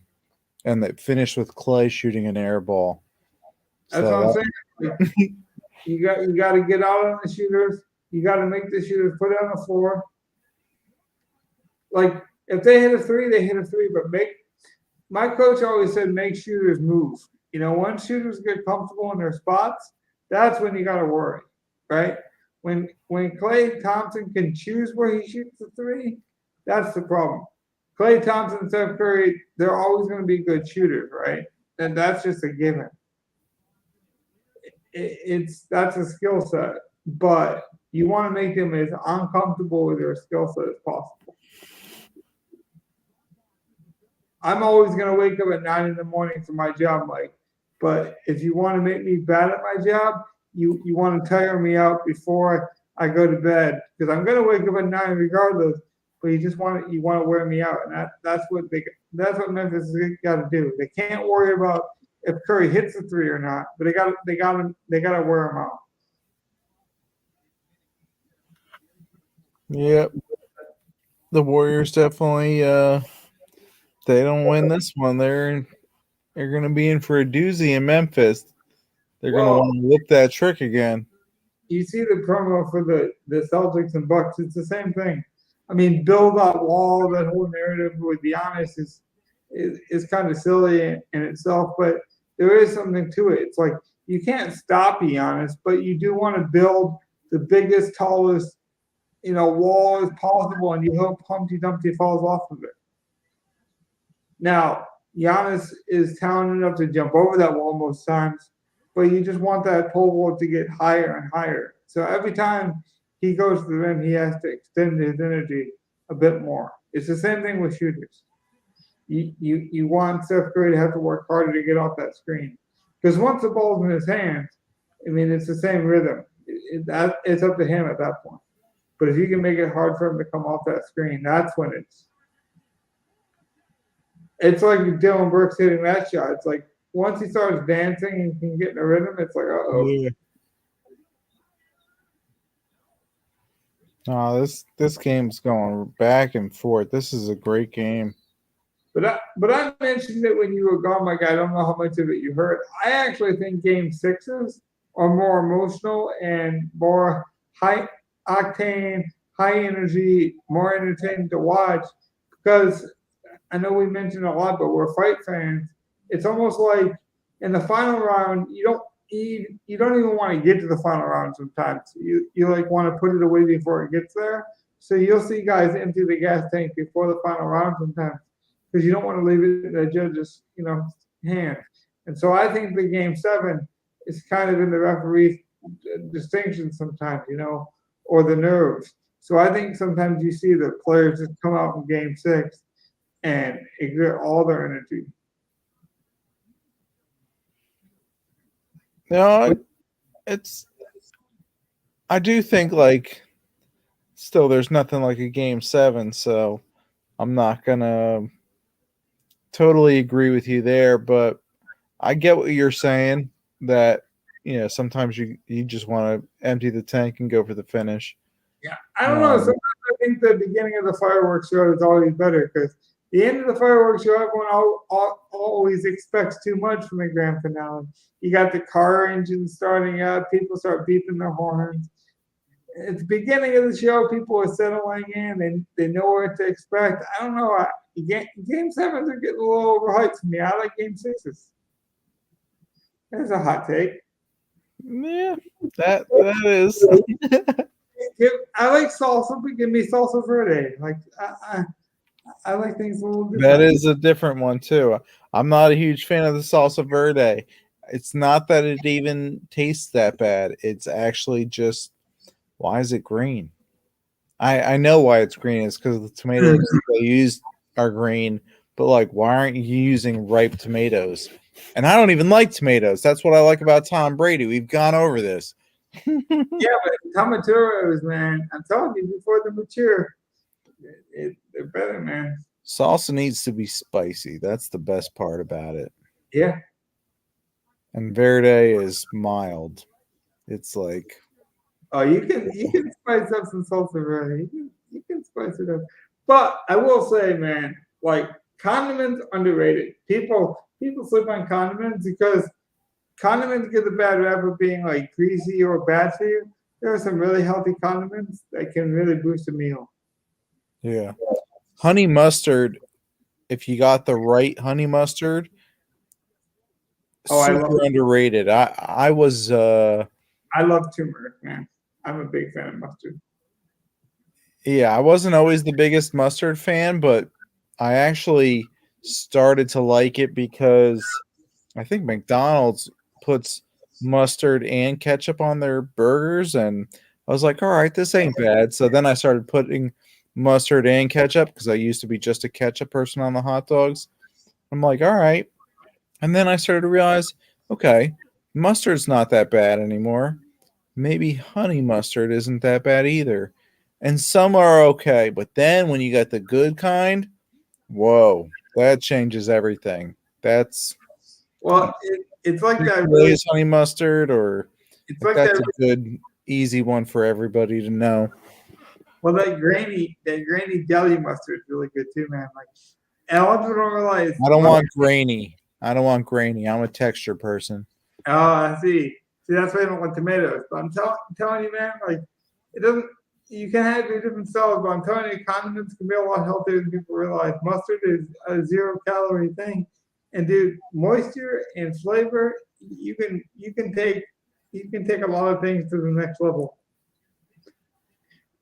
Speaking of which, before we get back, ready to play, and I'm almost ready to call it, Mike, but I do have to know from the people as they will let us know because.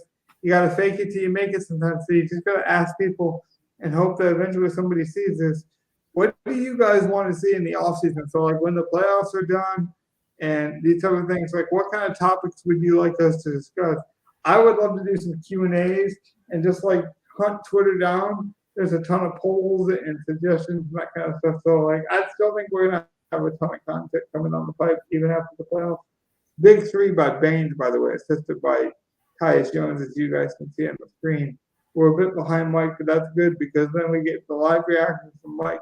You guys get the Wiggins update. just made a big three and then a steal and a dunk. But I still think Memphis is gonna make a play. I told you I don't think Wiggins is like ever going to be a top 10 guy, but I do think he's like that Iguodala guy where he might make one more All-Star and just be like a seventh man, a sixth man for like the next 12 years and just like be super efficient. Like a great guy for like the Milwaukee Bucks or the Warriors to keep on a championship team. Just a great glue guy. And now Steph knocks down a three. They call timeout. It's a 6-point game. I think that timeout was very smart, by the way. No, they had to call a timeout there. Now it was about to get out of hand. I think, but I think what we do, Mike, is we always criticize the bad timeouts or the lack thereof. So I just want to make sure we make reference. That was a great timeout. No, I agree. I mentioned it a few nights ago, but I think that's honestly what Phil Jackson was really good at, was managing expectations of star players and knowing when to call timeouts. Like, I don't think he was the greatest X's and O's coach, but I think from a mentality standpoint, he built a lot of that Kobe mentality, that Mamba mentality, I think came from a lot of Phil Jackson's lessons. And I think it's an underrated portion and parcel of coaching. I thought Mike Brown did a terrible job coaching the other night. I mean, you could say when the game got to like 40 or 50, okay, it was time to pull the starters. But there were points in that game where I thought he should have killed momentum and he didn't.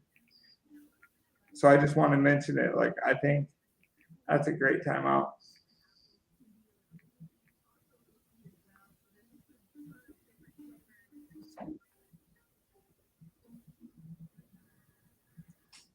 Mike, while we got some free time, would you give, this is a poll on Twitter, would you give James Harden an extension if you're the Sixers? I know we talked about it in theory. We didn't actually give our answers yesterday. Right. Yeah, no, I actually I would say no.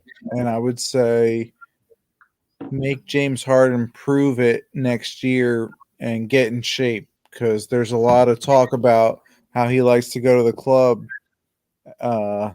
after games, and he's just hanging out and living in the nightlife crowd, kind of like the guys in the olden days. And if you really want to be a superstar in this league and win MVPs and stuff like that, which, you know, maybe he's like, all right, yeah, I did that. I won my MVPs. I proved to people I can get in shape. And, you know, now I'm just kind of living on that rep. But something was up with his game. And I wouldn't. Let's look at all these old guys we're giving max contracts to. But by the way, Even LeBron, like, I know he won a title with them, but like all these other guys, John Wall is sitting on Houston's bench being told, like, we'd actually prefer you don't play. You know, you got Westbrook on the Lakers, who's unmovable. Harden is almost unmovable right now. Ben Simmons was practically unmovable. I mean, there's too many guys that are just overpaid max contracts, and then you're just like, wait, this was a terrible deal. Hold on, I want to make references because this is the breaking news. I want to get your reaction. I don't think you've seen this either. It's been reported, and also been reported by players like Robert Griffin III, that Jarvis Landry is coming home to the Bayou. He is going to be signing with the Saints. I did see that on ESPN earlier, actually. Yeah. What's your initial thoughts? I think it's a good signing. Yeah. You I'm pair it. trying to think who the other. I mean, is Michael Thomas back? Michael Thomas says he's gonna play. You got Chris Olave, You got Callaway, who stepped up last year. And then you got this Swift Army knife, obviously, in Kamara still, and another underrated weapon with Taysom Hill, who said he's going to play tight end, but he'll just be a weapon on offense. Speaking of a weapon on offense, the Memphis Grizzlies could really use that 3 by Dylan Brooks. Yeah, they need to start. Yeah, the Warriors are getting their run going like it's, just the same old thing, and Memphis has to stand this punch.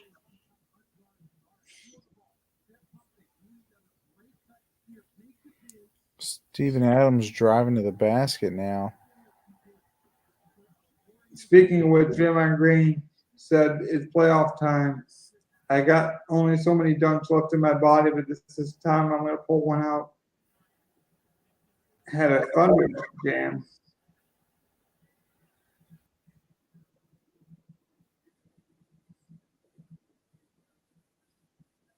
Good respect shown by Steven Adams and Draymond Green to hold each other up there too. I think we overreact to a lot of the bad fouls, and we want to call fragrance a lot these days. And that's what, by the way, I know I said that word wrong. I've always said that word wrong. So maybe Mike can be my autocorrect every time I have to say that word. What was that? I can't say flagrant. Flagrant. I can't. I know how I pronounce it. Like I hear it. Okay. It's one of my blind spots. Speaking I of got it, you. is there any blind spot for you? Like, so you're Shaq. You got all these dominant skills. His was a free throw. As we see a big man go to the free throw line and make 1 or 2, and Steven Adams. What's your blind spot, Mike? Like the simple thing that you struggle with. For me, it's like certain words. Like even though I know how to say them, they just don't come out right. Yeah, probably just like in general, just my own weaknesses or my blind spots, Yeah. Like, Like what- that's what I don't say. That's why. What's But the man, small- Steph Curry now just doing his thing, close out. Just hits a 3. Now it's a 10-point game. Man, it's like it's exactly what I said the Warriors do. It's just that little run, that spurt they go on. Yeah, And but it's almost just like they're not even doing anything different, They're Mike, just don't bet this. This game's over, buddy. yeah. By the way, Miguel Cabrera had Now there's no way. I'm like, Steph's feeling like, yeah, he's grabbing rebounds out there. Mike, that should tell you his energy level's up. yeah, By the this way, is over. Miguel Cabrera had turned back the clock today again, and the Tigers put up 12 runs to give you some more headline news. Kevin Clark of The Ringer said the turning point of this game was late third quarter when Wiggins was knocking down threes.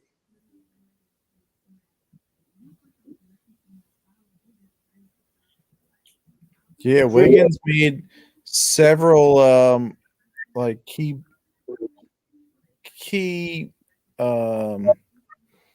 plays. He had that he had a 3, then the steal where he took it on a fast break and dunked it, and then he had another offensive rebound shortly after that, and then also another 3 shortly after that. And so he had a big impact that kind of swung their momentum, where he got them a few extra looks, and that was all they needed to get their spark. Well, Chris Vernon of The Ringer, who works with Bill Simmons, just a minute ago tweeted Looney made all the difference in the world for the Warriors. So he's giving a shout out to Looney. I think Looney. Looney, I feel like's had like 3 offensive rebounds in this last few minutes. Yeah, I mean, I don't want to speak out of turn, but I believe I saw he had like 39 fantasy points, and he also had, I think, 15 rebounds total. Let me look that up so I don't speak out of turn. I think he had 15 rebounds tonight. So yeah, he had 39 fantasy points, and if this is accurate, which I assume it's close, he had, let's see, he had 14 rebounds. 11 rebounds. Sorry, the quarter was my way. 11 rebounds. But I mean, that when you get that from a role player, I mean, it does make all the difference. Yeah, this one's over. By the way, Klay The Thompson, Warriors are it's an 18-3 run in the Well- last 425 they just showed. with Klay Thompson wearing that headband, jumping around like that, he looks like Nadal or something. Like he looks like he won a tennis Jackie Moon. Grand Slam. So to shift gears on people, just to give people different polls and different ideas to think about for these next couple of weeks, since we are a fantasy show, Mike, give the people, would you take Justin Fields and Williams, the rookie from the Lions, or Kyler Murray and Brandon Ayuk? That's a question from the guy who runs my fantasy league. Kyler Murray, Brandon Ayuk, and who was the other one? So you got Justin Fields, you got some NFC North action, you got Fields and Javonte Williams from the Lions, or Kyler Murray and Ayuk. So obviously Ayuk, you're going to get him for the remainder of the season. His ceiling's probably safer, but Williams could like just blow up. So I guess it would depend if it's a best ball league or not, like if you needed him right away. But I would take the upset of Fields and Williams. I do kind of like Fields as a sleeper this year, although I guess maybe he's not that big a sleeper because a lot of people are probably thinking about him. You know, there's a lot to like about the upside. You know, he's got the running ability. I don't think he's on a great team, so again, like there's just going to be so much asked of him to Sorry about that, Mike. score points. So, and I think at the goal line, if he's given a good offensive coordinator who tries to use his skills, that could be a huge, late round steal for anybody who gets him. So I like Justin Fields a lot. Kyler Murray, I think everybody really likes automatically though. So I feel like the Williams and Ayuk thing could kind of be a wash. So I guess I'd probably take the Kyler Murray one. Just saying, I think Kyler Murray's a sure thing. He's still going to put up points. Now, we're going to come back at some point tomorrow and break down the UFC, right? Yeah, I should be around. Is that the goal? All right. So let me ask you this, just in case we can't, right? Okay, so you can only watch one fight tomorrow, Mike. Which fight are you watching? Oh. Let me just double check so I don't forget. I know it's Jan Blachowicz and Rakic, but I just remember saying to you how good of a card it was, so I don't want to forget about anybody because I know there was a few people I liked. I know Johnson's on that card, entertaining to watch. Who else was it? I want to see Amanda Hebos against Caitlin Chookagian. I think it looks like Rebos, but the Brazilians don't pronounce the R's that way. So, some I people think she's pretty good. She's the fourth from the main event. Some people think Sarkanian's going to run away with it, though. Like they think that Rebos hasn't fought anyone of value, even though her record looks good, even though the UFC, like I mean, she's a pretty Brazilian. Brazilian women look beautiful. She's tough. We just saw Amanda Nunes. Like, I mean, they really do have the heart of a lion. Like, there's a reason Amanda kind of, uses that nickname and ran with it. You see it with Cyborg as well. Like, they just come from a different cloth, especially the women. But this is definitely her coming out, like probably her hardest fight. And I'm excited. I think she's going to show up. But a lot of people think it's going to be a runaway train, from what I've been hearing. So it's interesting. And Yeah. Jan Alves is an interesting fight too as well because he beat Adesanya, didn't he? And then like I don't think he gets enough credit. He's an underdog in this fight. So I mean, I get it. He's not the most entertaining. Like he wants to wrestle and kind of grind it out. But I think we spoke about it a couple weeks ago. I kind of like that. I don't know. I mean, don't get me wrong. A knockout's always nice. Like He's got some hands though too. Yeah, that's always the frosting on the cake. I don't know why, but your voice was so booming there, Mike. It scared me. I don't know if the people saw that, but I jumped out of my skin there for a minute and back in. It kind of felt like it was a nice little jolt. You know, it was like pulling the laundry out, and you get the little back. It was nice to wake the cobwebs up a bit. The thing. Okay, so I have one more thing. I don't think the youngsters realize, and I think it's got to be mentioned, Mike, because I don't think a lot of people talk about it. Steph Curry is older than people realize. Yep. 4 years of college. So I think this is a fun story with the Warriors. Please, guys, as we close up shop tonight, as a guy who watched Kobe like blow out his Achilles, right? And was like, oh, he still got 5 years in him. He still got 3. You know, he might get a younger guy to come play with him like LeBron. And then he blows his Achilles and he kind of has like that retirement year where he tries to turn back the clock. And then I hate to be bleak, but then he dies, Mike. So like, don't take for granted these playoff moments or moments in general. Like, appreciate Steph Curry. Like, I'm not the biggest Jason Tatum fan because I really wanted to reach his potential. Like, to me, and this was not disrespectful, but I don't mean it to. To me, it's like Tatum's been the best flavored pop. You got all the ingredients. You got the best sugar in the world. You got the right combination of water, and it's just the carbonation was always flat with him. It's like, damn it, if we could just get the carbonation right, this guy could bubble to the top and just explode. And I could be like, I didn't want to see it because I wanted to be right. Or I could be like, yes, he finally did it. Like, I was so happy to be wrong on the Jason Tatum call tonight. Like, to watch Brooke Lopez literally play the best defense any big guy could play on him, give him no space, put his hand up, be 3 inches taller than Tatum once his hand's up, and Tatum still drains the 3 right between the eyes. I'm just like, I wanted the kid to have it in him, didn't think he did.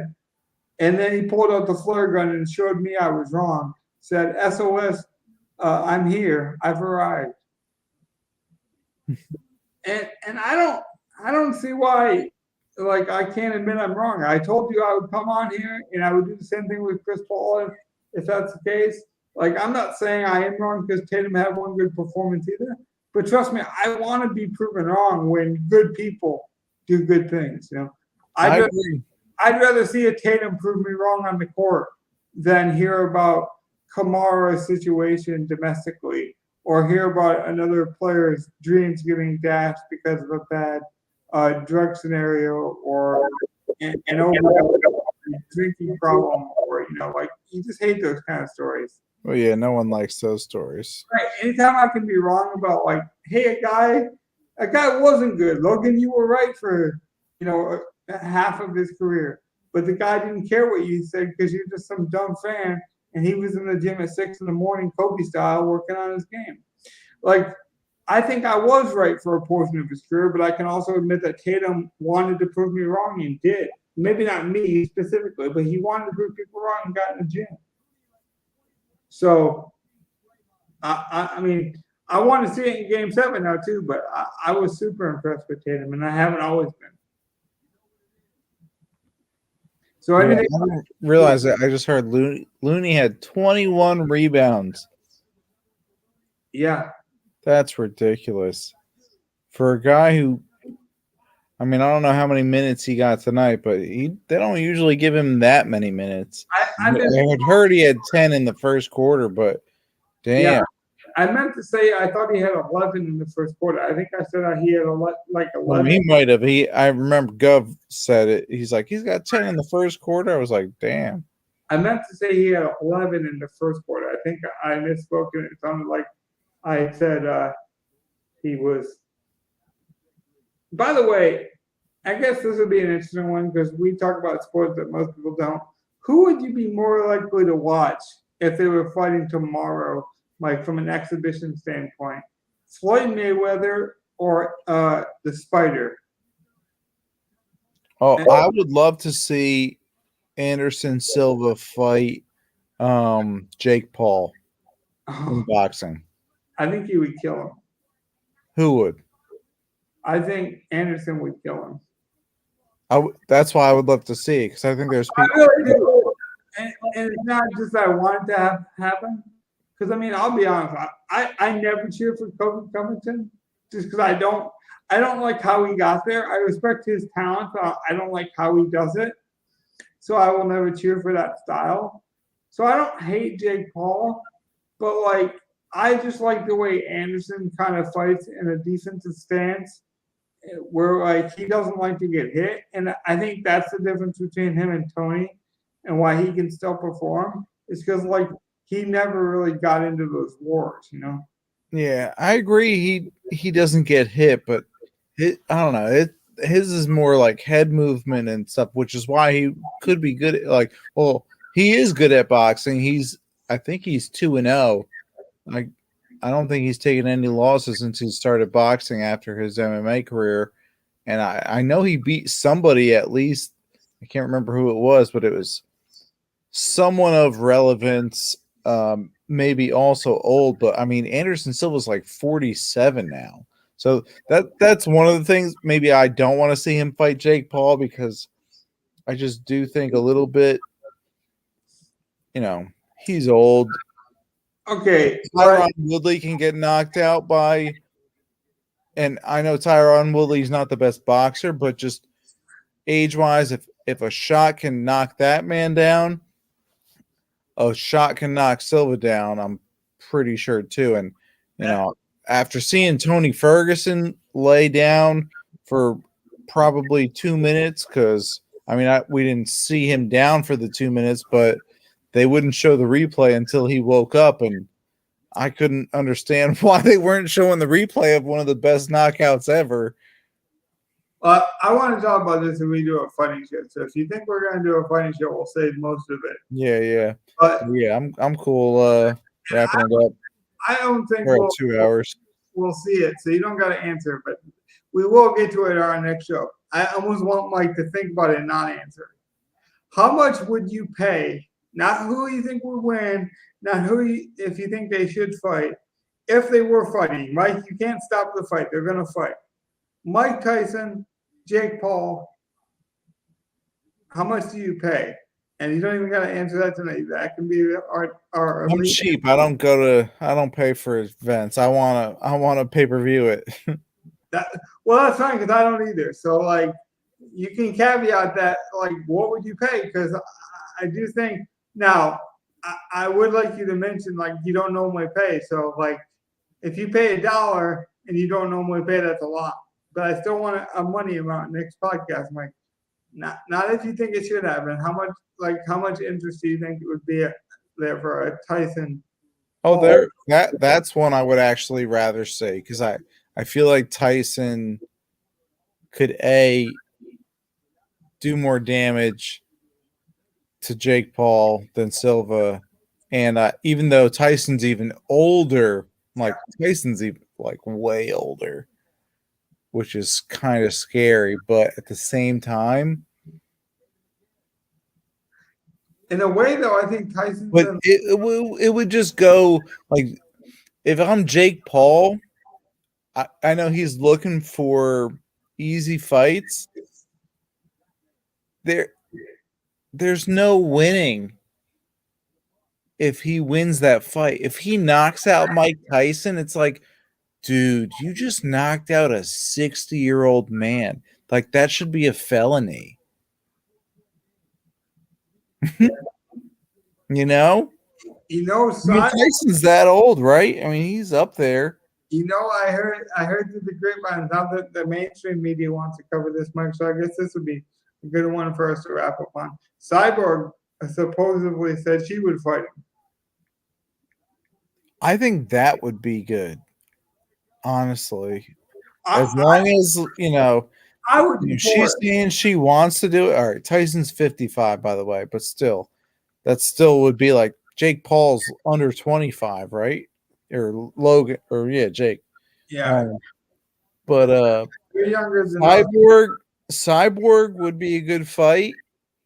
You know, there's obviously the issue of the male female thing, but The I opposite. mean, Yeah, I would be for it, and I think it's safe. no, actually, I don't think it's safe either. I mean, because again, like if he wins and knocks this person out, Yeah, the it's optics. a bad look. Yeah, the optics aren't good, but I think from a skill standpoint, it's fair. But I don't think they would ever do it for the optic reason. Yeah, I just, you know, sure, if she wins, it's a great story. But Well, if he wins, like he can't, like so many people are gonna say, "What the hell were you doing? What the hell were you doing fighting a woman? Like, how could you? That's so like people are, and he's gonna have that. Like, you're not even gonna be able to celebrate. And like, realistically, like, I'm not even trying to make the point that let's say it's a that bad thing that you're not even gonna be able to celebrate it. Like, you shouldn't celebrate beating up a woman. Mike, you got so much good stuff in the pawn shop, man. Don't give away all the goods tonight. All right, yeah, no, you ask me questions, right? Like, don't ask me questions. I start thinking. Hey, you said you wanted to get primed. You said you didn't want me to catch you off guard. I'm trying to warm you up, man. I'm trying to warm the stove. All right, well, tell me that before the show. Not I don't know. Now I'm lubricated. But see, then it's not organic, man. I want that, like, oh shit, I gotta go to the bathroom moment sometimes. I gotta keep you on your toes, Mike. All right. I'm trying to work on a balance because I want to run a show where I ask you all kinds of random questions, and believe it or not, I'm actually holding back here. Well, I don't want. Yeah. All right. Well, let's wrap up because we're at 2 hours and I'm getting tired, Chip. So we'll leave it at that. And talk about wrapping up. Tim Legros really wrapped up his face. I don't know what he's done, but on that note, good night, boys. I agree. Good night, Tim Legler. Man, what has Tim done? Timmy, that's not a good look. Good night.